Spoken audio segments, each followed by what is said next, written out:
Bonjour à tous, je suis ravie de vous retrouver. Aujourd'hui, nous allons faire un nouveau blog, les moulins. Donc ça va nous permettre de faire des gabarits sur rhodoïde et également d'apprendre une autre technique pour assembler. Dans un premier temps, je vais tracer mon gabarit sur le rhodoïde. J'ai décidé de faire des triangles de 5 sur 5. Donc avec mon crayon, je trace un carré que je vais séparer en deux.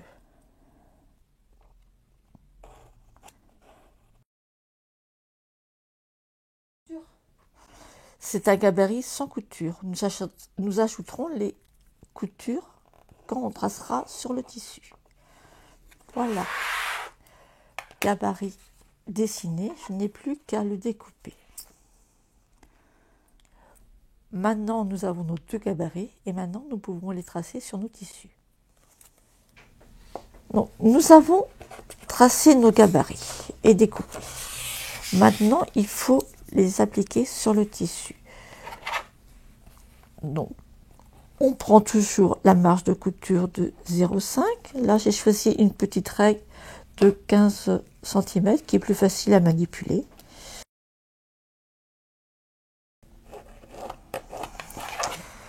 Sur un côté et sur l'autre.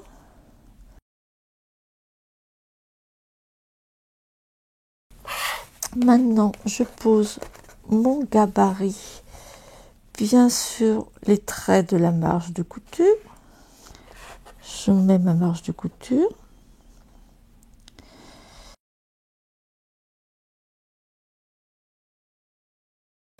J'ai tracé mes deux marges de couture et je n'ai plus qu'à découper.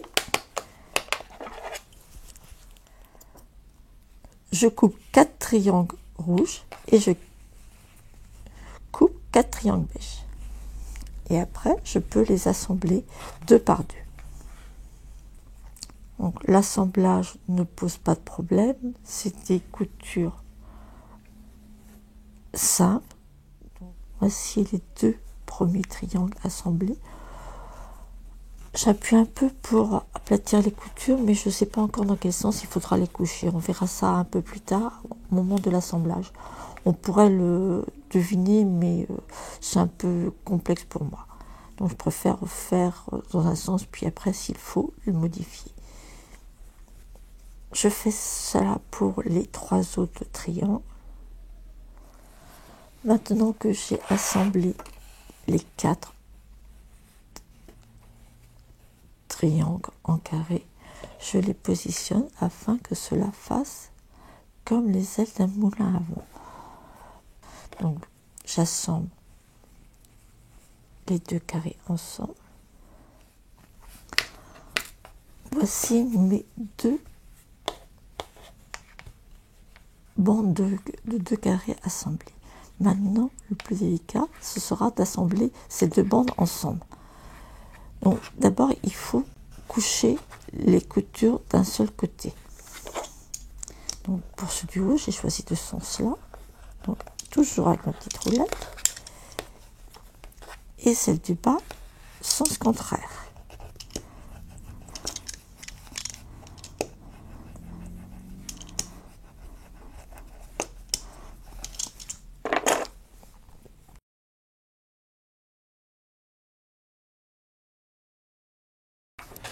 Bon, voici le moment crucial. On doit assembler les deux bandes de deux carrés. Donc, le point délicat, bien entendu, c'est l'intersection. Vous prenez une épingle, vous piquez bien dans le coin et vous la faites ressortir au niveau du coin opposé. Et là, vous piquez. Donc moi, j'aime bien que tout mon travail soit fixé. Donc je remets une épingle au début, en veillant toujours. Là, ça se déforme plus facilement parce qu'il y a un angle à faire au début. Et là, j'en mettrai une.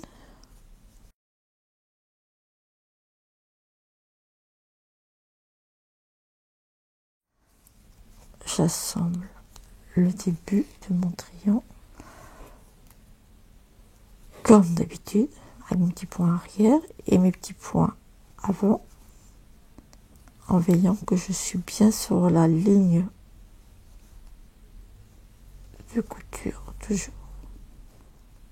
Donc là j'arrive à l'intersection, moment crucial. Donc comme pour l'assemblage des carrés, je fais un point afin que l'aiguille derrière arrive et ressorte bien au niveau du coin. Là, c'est le même principe, hein, mais c'est plus difficile parce qu'on a beaucoup d'épaisseur. Je fais à nouveau un point arrière et j'avoue que j'en fais souvent deux car il faut que ça soit vraiment très bien fixé. J'enlève mon aiguille, mon épingle, pardon.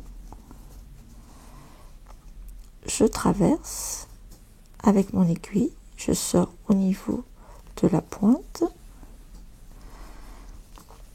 je traverse toutes les épaisseurs pour ressortir au niveau de la pointe du triangle de l'autre côté. Je tire bien. Alors, je vérifie que c'est bien positionné. Je pique mon aiguille afin de pouvoir faire un point arrière.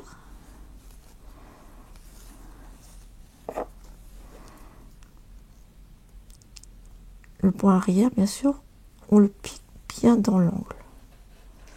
Donc maintenant, nous avons assemblé nos 4 carrés. Et c'est là la surprise. On ouvre et on regarde si nos pointes sont bien mises. Pas trop mal. Donc, pour bien les positionner, nous faisons notre petit moulin. Donc, on cède de la roulette dans un premier temps, mais comme c'est un peu épais, parfois c'est préférable après de donner un petit coup de fer pour que ça se positionne mieux.